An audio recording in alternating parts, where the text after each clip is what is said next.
Welcome to the Safe Space Chats podcast with Madam Speaker. My name is Perseverance Marimeni, also known as Madam Speaker, also known as the CEO of Self-Love. If you're joining for the first time, welcome to the family of healing, self-love and motivation. And if you're returning, thank you so much for the continuous love and support that you are showing me. A big shout out to, which one is this one? It's Send Studios. A big shout out to Send Studios. If you want to record for an episode, guys, I'm lying. That part, I don't know how to do it. I copied it somewhere else where they say, if you want to record, it's at Cedric Road, is Sandover. No, sorry guys, I can't do that one. Sorry, ne. But anyway, without any further ado, we're gonna go straight into our episode for today. We have a guest across me, and our guest is gonna introduce herself, and we're gonna go straight into the episode of today. Hi, my darling. Hi, how are you, Madam Speaker? I'm good, thanks. How are you, sis? I'm good. Please introduce yourself to the people. My name is Katlego Motaung. I'm based in Cosmo City, but originally from Rustenburg. I have a daughter and siblings. Our parents are late. Yeah, that's me. How is life in the big city compared to Taung? Life in Rustenburg. Did you say Taung or am I the one who's hearing Taung? You said, why am I saying Taung? Oh, I think you heard my surname Motaung. Oh, okay. But there's a place called Taung in Rustenburg, ne? No, it's that side Mafikeng. Is it? That other side, yeah. Okay. Those ones, yeah. Okay. Yes. So how is life like there compared to this side? Rustenburg, it's slow. There's no money that side. There are no job opportunities, but it's safe. That's something that I know. You can sleep with your door unlocked. But it's not advanced. It's here in Joburg, there are so many opportunities. It's easy to get a at this side than at home. When did you move this side? I moved 2006. I was in grade 8 when I moved this side. Were you staying with family? I was staying with my grandmother. She's also late in Diepsloot Squatter Camp. Okay. Yes. And then after your grandmother passes? When my grandmother passed away recently during COVID. But she left me alone 2011 when I was doing my matric. So I was staying alone in Diepsloot. So when she went back home, then basically I was almost done with school anyway. So I had to stay alone. Diepsloot's got the camps. Yeah. So I remember there was this day on the after my matric, it was the 27th of April. I wanted to go out and ease myself because we are using those toilets like Kitakomo those ones. Yeah. So when I went out, then like on my head. And I was shocked, the guy Ankama, by 3 surrounding me. They told me, go back to your shack. Then I went back inside. They had a gun. They had okapis. The one pointing me with the gun told me, Andres Apolawen. Wakoma, because all this time, I didn't want me. And mind you, I don't know the guy. He basically knows everything about me, where I went to school, who I was dating at the moment. He knew everything about me. And then he was going with these 2 guys. They were speaking that the belly accent from them, not here. Okay. Yeah, then that's when the gunman, he raped me first. And then after him, he told his friend to do it. The third one refused. Told them, guys, I can't do it. That's when they told him, Rwena, you're a coward. Then he didn't do it. Then they took turns on me for 6 times, taking turns. They didn't even use protection. So afterwards, the other one took my laptop, my phone, and the money left. The gunman, his name is Tebogo Petros Magic because he was arrested. He's the one who left and continued raping me until morning. And then he left. Yeah. Sure, I'm so sorry, sis. Yeah. So I had to go to Diepsloot police station and open a case there. Were you alone during this time? Yes, I was alone. Do you have people that you know around the area where you were staying? Yes, I had a friend, but she was not around. So I had to go and ask her grandmother to accompany me to the police station. That's when we went. Actually, I didn't want to go to the police station. All I was scared of, I was scared of STIs. I was scared of contracting HIV. I was scared of falling pregnant. So what happened is I told her, please take me to the clinic. I just want to, because I don't know this guy. So what's the point of me going to the police station? That's when he told me, no, they won't assist you at the clinic without the police J88 and all that. That's when we went to Deep Slit Police Station. We opened the case and they took me to Olivedale Hospital. That's where I received my treatment for them. They gave me PEP. Yeah. I had to drink it for 28 days and all those many after pills. And then it took like about 8 years. There was no progress with the case. I even gave up. So from the hospital, how was it like? Like, did the guy ever get arrested, like to be charged or to go on bail, go out on bail, or after you reported the case and you went to the hospital, what happened to the guy? The guy, I think he went around being a serial rapist because he was never caught until after 8 years. Okay. That's when he was, that was around 20, last year it was 2023, 2022. He was arrested for some break-in whereby he raped 2 sisters and then took their car. And then when they pulled up his DNA test, they picked up all this sexual assault he did, including mine. So that's when he was sentenced last year, 26 January, for 16 life sentences and 150 years. Sure. Yes, but the other 2 guys, they were not found since, I think they came here illegal because they are not from here. They were speaking that Zimbabwean Tebele. So the whole time, is it because they didn't know where this guy was staying that they could not catch him? What the police told us, it's because they couldn't find him. He was going from one province to another because all these rapes, they were committed in different provinces. So Detective Libuani is still new. He's the one who managed to track him down and arrest him in KZN. Sure. So he was already in KZN? Yes. Busy messing things up that side? Yes, because we were 9, the ones who were testifying against him. Okay, so take me through the process of you just attending court and how that was like when he was eventually caught. Attending court, I was so overwhelmed and I wish my mom was still alive so that I can tell her that in your face, the guy is caught. Because when I told my family, this thing happened to me, the person who I can say to get serious, it's my grandma. My mom only said, Katlego Motaung, maybe ke di cherry tse di betchandi out. O file ba shimane ba di laptop e fetsa mo rekela yona. So, like, I wanted her to be there. I bone gore I'm not lying. I wasn't lying. Because this guy, like, since a future kind of way. Just take the tissue there. Nah, I didn't want to study law. I loved history, like an archivist or archaeologist, something. I had to study law because I wanted revenge. That's so. When he was arrested, like, I was so happy, even though they didn't get all of them, and I wanted my mom to be there, but she was not there. Is your mom still alive? No, she's late. When did she pass away? 2016. Before your mom passed away, how was your relationship with her? It was rocky because I was raised by my grandmother. Okay. So, yeah, I never had a close relationship with my mom. Yes, she was supporting me financially and all. But my grandmother, that's the reason why I never called her mom. I was calling her Mani, calling my grandmother Mama. Where was your mom staying? In Rustenburg. So you moved and left your mom in Rustenburg to come and stay with your grandmother? My grandmother, yes. So during that time, when you were staying with your grandmother, your relationship with your mother was not so good? It was not so good. It was okay but we had our ups and downs.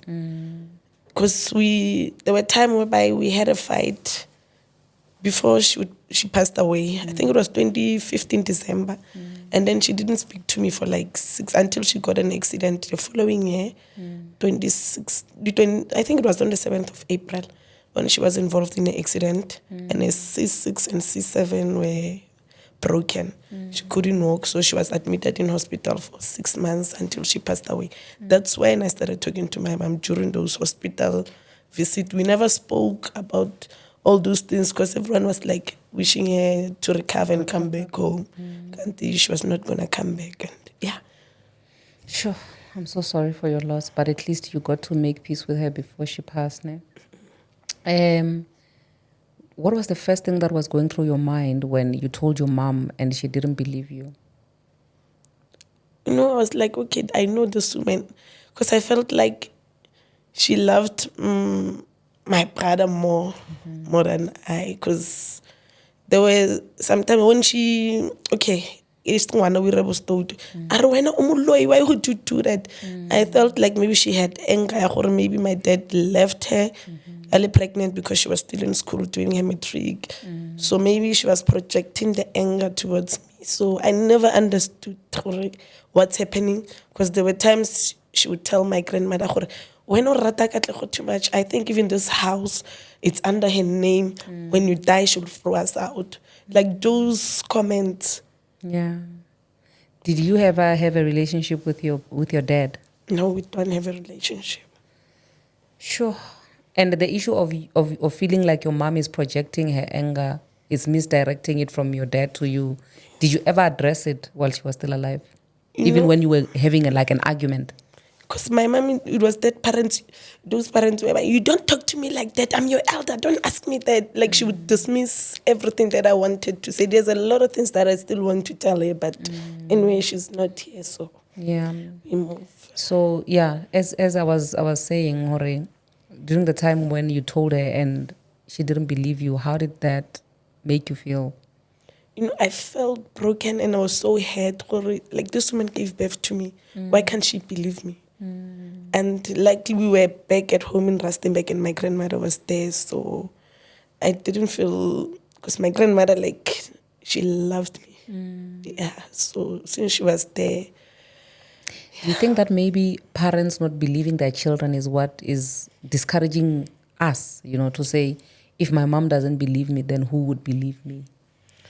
I don't think so, because now I worked hard so that I can pass, because I wanted to prove my mom wrong. And even now I'm still trying to push so that I can be something that I expect I will never amount to anything.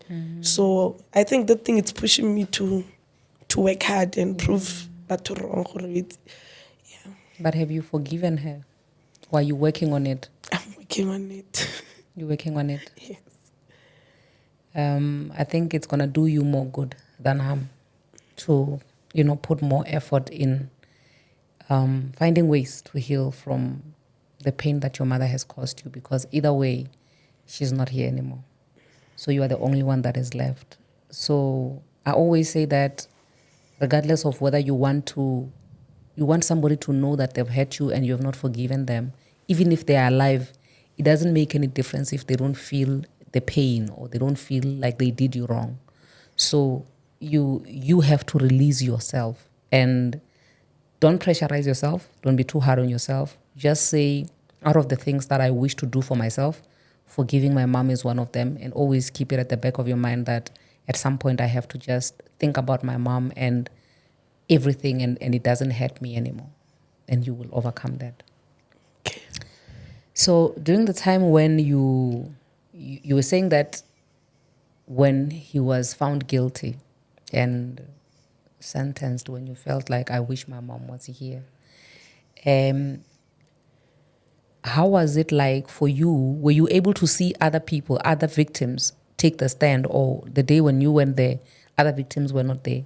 We were not allowed because they feel like the other victim's statement will influence mine. So we go 1-1. We are given different dates so that, unless you have already taken the stand, you are allowed to sit in and listen to the other victim's statement. Did you have the opportunity to sit? Yes, I did. And how was it like hearing somebody else speak about an experience which was similar to yours from the same person? It was painful, especially when his attorney said we're prostitutes.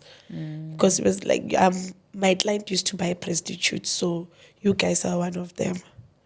So how will he remember each and every prostitute he bought? Then I was like, you know, I had to change streams. I'm studying law with UNISA right now because of what your client did to me. I wrote a book called Botshelo ke Matsoka le Pele because of what your client did to me and the things that I've experienced. And at that time I was retrenched. So I was selling like takeaway food, chips, kota, magwenya. So I said, okay, which prostitute will do that? Why am I selling these things? Check my Facebook page now. You'll see this. I even have a foundation called the Remogo Foundation about those rape victims and people living with HIV. Why would I do that if I'm a prostitute? And he couldn't ask me any more questions. So, yeah. And they came in hard, ne? Because, you know, you would think that because you're a victim, everybody's just going to be on your side and they will be soft until you take that stage. Yeah. Sure. But you overcame all of that. Yes. Are you in contact with the other victims of this guy? I used to speak to one lady, but I lost her phone because recently I had another break-in. They took my phone, so I lost her contacts. Yes. Sure. Sorry about that. Okay, so during the time when the guy was being sentenced, were you able to even look at the guy? I was so angry. I was so angry. You know, it's just that we are not even, because I even asked the detective if I'm allowed to visit him. He said, no, you are not. I was so angry. I don't want to lie. I was so angry because I had to sleep with my pants. I would push my cupboard to the door with a knife under my pillow. So like that guy broke me. It took me time to be intimate with a guy again. So, Sure. Have you ever maybe opted for things like your therapy after the incident? Actually, at the hospital, they suggested it. I don't know if I was still shocked or what, and I told them that I'm okay. But then now, as I grow up and like I have this anger, and even the father of my child, I don't want him to buff my daughter because I'm scared. I don't want males around my daughter. Yeah, that's why I had to leave my baby daddy and stay alone. Sure. Because I don't trust anyone around my daughter. Sure. And you know, the other day on our other podcast, we were discussing how our children are suffering because of our suffering, because we don't want to heal as parents. Sometimes we think we are protecting our kids, but we are bleeding on them, and we are instilling more traumas in our children by being overly protective because we chose not to heal. A lot of people who were speaking there are people who have been violated sexually, and I remember this one lady came in and she said, I would literally check my child out in their private parts every time they come back. And that is a very traumatic experience for a child, you know. I like I said, when it comes to you forgiving your mom, I think also when it comes to therapy, it doesn't rot. It does. I will liman. You know, even if you do it years later, it can still become effective. So if you are looking into something like that, Kanye is here. She will see how one of the people that we work with can actually help you, because I think, not that I want to put any pressure on you, but I think that maybe just trying it out and see how it works can actually help. And also, not only is it going to help you, but it's going to help your child as well. We do programs like Take Your Healing, but take your child with you, you know, so that we learn as mothers to heal from our traumas and make sure that we don't unlock new traumas for our children because of what we didn't heal from.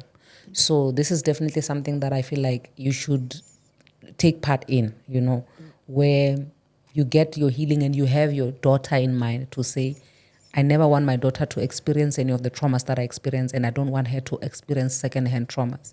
Meaning that when you choose your healing, you're actually doing it for her. When you educate her, when you protect her the best way you know how, then you know that she's going to grow up in a way that she does not have to be.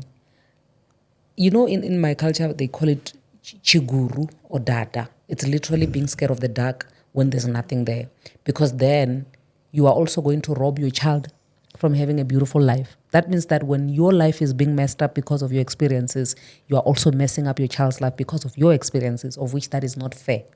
You see? So when you heal for yourself and also you make sure that your child, you don't rob them of anything, that's the best gift you can give to them, you know. So yeah, I think that part we good, ne? When were you in court the day he was sentenced? No, I was not in court. When you found out, or whenever you heard that he had been sentenced, just take us through that moment. What was going through your mind at that time?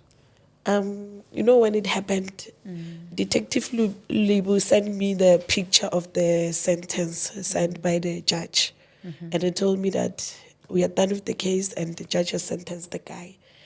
I was so happy and I was so relieved to at least one, it's out of the street. But now I really wish my mom was there to see it. Yeah, that moment.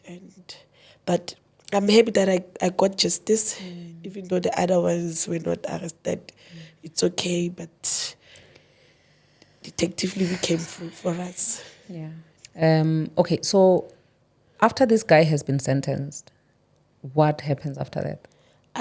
Life went on like okay until this year on the 16th of June. So me and my friend, we went out. When we came back, it was around 8 minutes past 12. We got into her room, locked the door, I charged my phone. And then that's when we had the banging sound at the door. Pooh, pooh, pooh. And I'm asking her, what's going on? Then when she went to check, she opened the door, but the butler was still locked. That's when you saw that these guys, they are carrying Imbazo X and X. Yeah. Bapula Lebati and the butler, group. Others, they're still jumping the fence. So we tried pushing the door, but obviously we are two and Babangata, they pushed us and Rawela Kofati. When they entered, that's when we know that it was my friend's place. Okay. And the valley there was money. They went straight where the money was kept, took the money. What was the money for? For my friend's she wanted to lay by her daughter's clothes. Okay. So it was about 850. Okay. And we also had like brutal fruits there. They took the money, they took my phone from the charge and hers, and then those brutal fruits. The other one used an okapi next to my neck, told me, climb the bed, remove your panties. And then when I did that, he penetrated me. My friend was on a period at that time. She told them, please guys, don't do it. I'm on my period. And that's when he told him, and he told her to remove the pad. Then they slept with her on the floor. Me, I was on the bed. So these guys, there were 6, those who entered the house. They were taking 10s, but only 3 slept with me. The second one used the condom. And then afterwards, he pushed it inside of me with his fingers, like shoving it inside. And then the third one came, the same thing. And my friend, I think it was assaulted by 2 guys here. Then afterwards, they left because we even tried screaming so that the neighbors can help, but nobody came out. And then we went to the third house where her father is renting to ask for help. The landlord's the lady who called the police. When we get to the police station, they asked us, do you know these guys? We told them no, but they're speaking those Ndebele accent from Zimbabwe. And that's when they took us to Baragwana to do the rape kit. So now the detectives are telling us that they are looking for these guys. They will try hard to find them, but it's hard because now they didn't come here legally, so they can't find them on the system using the DNA. So it's very hard. So we're still waiting instead that maybe if they commit another crime, they get arrested, then maybe that's how they will be found. But now I don't have hope because even the first rape, the 2 guys were Zimbabweans, they were not caught. Only Tebogo was caught because he is a South African. So we'll see what happens. My sister, when you are going through the same thing that you've been through the first time for the second time, what is going on in your mind? I thought maybe I am cursed. I don't know what's really happening. Because now how can I experience the same thing? And over again. And this time my grandmother is no more. Even your mom. My mom, it's no more. We are left with my aunt. She also, she's trying. She's trying her best. Sure. Yeah. So I really don't know how I'm going to recover from this because I can hardly sleep at night. Even when my neighbors open their doors, like I'm scared. This time I'm really scared. It's not like the first time. The first time I thought I was strong. Hence I was writing books, starting NGOs. But this time, because even coming here, I saw guys at the robot driving city golf. So I thought they wanted to take my phone because I was using it for direction. If you see how I crossed the road, but they were only there because they were fixing their car. But I thought maybe they wanted to attack me. Sure, sis. Yeah. I'm so sorry, hey? Where was your child during this time? Lucky she was with my aunt because normally during holidays, long weekend or weekends, my aunt takes her just to give me a break. So that time, like she was not with me. She was with my aunt. Even my little sister was with my aunt. This place where you stay, or where the incident happened for the second time, is it the same area where it happened for the first time? No, it's Cosmo City. The first incident happened in Diepsloot. Okay. This one that happened this year, it happened in Cosmo City, in Extension 6. Sure. Yeah. So it seems like there's nowhere to run and nowhere to hide. Yeah, the only safe place is the estates. That's what I always tell people. Oh, I wish I had mine and moved to the estates. Because, wow. You're not feeling safe. Yeah. Sure, I can imagine, hey? Yo. On the second one, my sister, how do you feel about these people who are coming into our country illegally and the damage that they're doing to our people? Honestly, I'm sorry to say this on a social platform, but after it happened to me, I wrote a post on Facebook saying I wish that Operation Tutula could come and take all of them back home. Because now these people are committing crimes and they don't account for them. So like they just go scot-free, just like that. They keep on hitting us doing break-ins because when it happened to us the same week, we had 3 break-ins on the same street. And they are never caught because now how are they going to trace them if they come here illegal? They don't have papers, they are not documented. So they are like ghosts. Just do it and disappear, Sure. So I think Operation Tutula must just come back, take everybody home. If you are not documented, go back. Yeah. Sure, because this is too much. Yeah, we are And not safe. And I think in as much as we are, we are one as Africa, as a continent. But if we could track everybody down and still be able to hold people accountable, I think the fact that people know that they'll be accountable for the crimes they've committed, it would actually lessen the crime. Yes. So the fact that they know that they can never be traced, I think that's what is making it be on the rise like this. Yes. And it's not fair.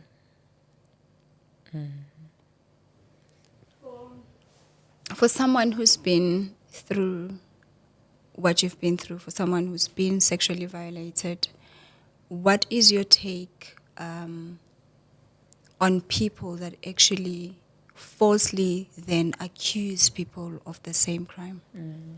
My take is these people, they are ruining our chances of getting justice because now as Katlego, I'll want to go and open a case and the SAPS won't take me serious because they'll be like, you girls, you are always accusing people of things they did not commit. So we'll never get justice because of these people. So they must just stop. If you know who you want Mavuso, just tell the guy straight, this are Thomas, so that because we have experienced this firsthand and it's painful. So when you come here and start lying or I was raped because you want attention or whatever, it's very wrong. It's not fair. It's not fair, or even it's not fair on the guy as well. What if they serve sentence? So it's not fair at all. Sure. Yeah, no, I hear you. Where are you now in terms of your healing? And what are your plans for the future? What makes you tick? What makes you happy? And how has this affected you in terms of what you wear, how you wear it? Because sometimes people would say it's because of how you're dressed, and there'll be gossip around you. Some gets to you. How has that affected you? It has, because we had neighbors who were like, this one's valid. But why it's noisy? They're always drinking wine. They're always drinking the brutal. They deserve it. Maybe they're even lying. It's one of their boyfriends. That's what they said. I think that's the reason why they didn't come out and help us. So, like, I still have this anger. Sometimes I even shout at my child for like sometimes good for one thing like right now, and I regret later. Why did I shout at her? She didn't do anything. So, like, but at this time, like, I'm really broken. I don't know where I'm going to start from, but I need to start somewhere because I am really broken. The fact that you actually reached out for help, it takes a lot, because there are people who are actually dying on the inside and they don't want to share this. And in as much as you are saying that some of the anger and everything, you've been taking it out on your child, I just want to comfort you, by saying that the fact that you are aware of what you are doing, which is wrong, you've done so well. Well done to you for that. Ne? And the fact that you are aware that you actually need help. A lot of people become in denial. A lot of people now turn into something else after they've experienced what you have experienced. And you being able to say it, that I'm broken and I need help and I don't know where to start.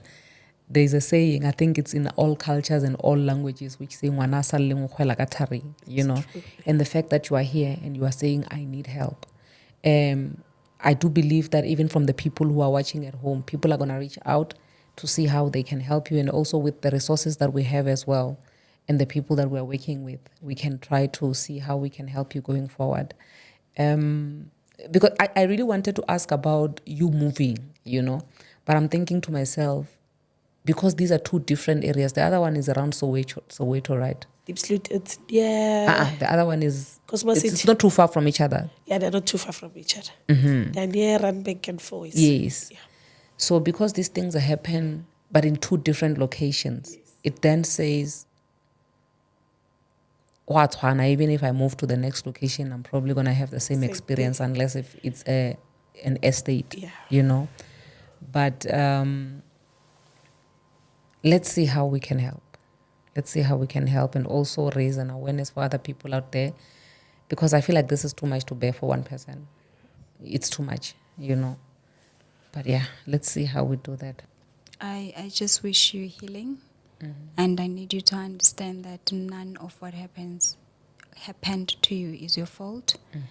You are still an amazing woman. You are still an amazing mother.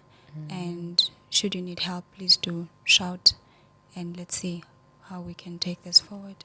Thank you. The one thing that I actually forgot to ask is your belief in all of this. Are you a person who believes in something? Yes. Actually, I do pray, but we believe go and all that. That's why I even told my aunt, you need to do some ceremony for me. Maybe there's something I did to offend the ancestors. I don't know. Because there's no way like the same thing. And then the same race, it's sexually assaulting me. Maybe, I don't know. Or maybe it's because my dad is from Malawi. I don't know what's really happening.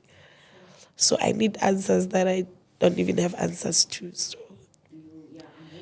With you speaking about this, there are other people who are actually going to reach out. But I know that a lot of people also take chances with us. But so we will have to just literally discern to check what would be good for you or not. So what did your aunt say when you spoke about maybe doing something or just, reconnecting with your spirituality for you to get the help that you need? My aunt, she's a supportive person. She agrees to everything. You tell her I want to partner, she will tell you come. So she said, when I'm ready, I must just let her know and can go home, maybe do and yeah. So that means that there are two things that you need to deal with: the spiritual side of things and also just the emotional side of things for you to, heal completely from everything that has happened to you. It's going to be a long journey, but it's doable. And the fact that you reached out for help means that you are a bigger person than a lot of people. And I hope this inspires other people also to reach out and say, listen, I need help in this area of my life. I wish you all the best. We are here still with you as Madam Speaker Foundation, as the Safe Space Chats podcast. And we'll see how we take it from here going forward at the end of the episode. Is there anything you would like to say in closing? Do you want people to get a hold of you on the socials? They can get hold of me on the Remogo Foundation. Check out the page. Yes. I usually post about rape and HIV, the importance of adhering to the treatment, and then the importance of reporting. Like, I always encourage people, if it happens, don't wait. Go straight to the police station so that it will strengthen your case when they do the rape kit with the DNA. So, yeah, speak out. Speak out. Yes. Okay, so it's Remogo Foundation on Facebook? Facebook, yeah, and then my Facebook handle, it's Katlego Marigold. Okay. Marigold, it's MARIGOLD. Okay. Yes. That's Facebook and Yeah, they're all on Facebook. only but Facebook. yes. You are not on other platforms. Okay. I don't know how to choose them. It's No, it's okay. It's okay, my sister. No, thank you so much for joining us. Hopefully, people are also going to use your social media platforms to reach out and see how they can help you, and also together with your foundation. Let's keep push. The sun rises and it sets. Even when we are broken, we still have to do what we have to do, but we take care of ourselves. So please do take care of yourself and take care of your child as well. Thank you so much.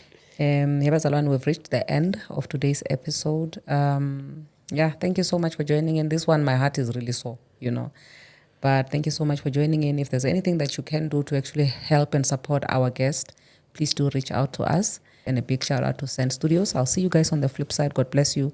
Mwah.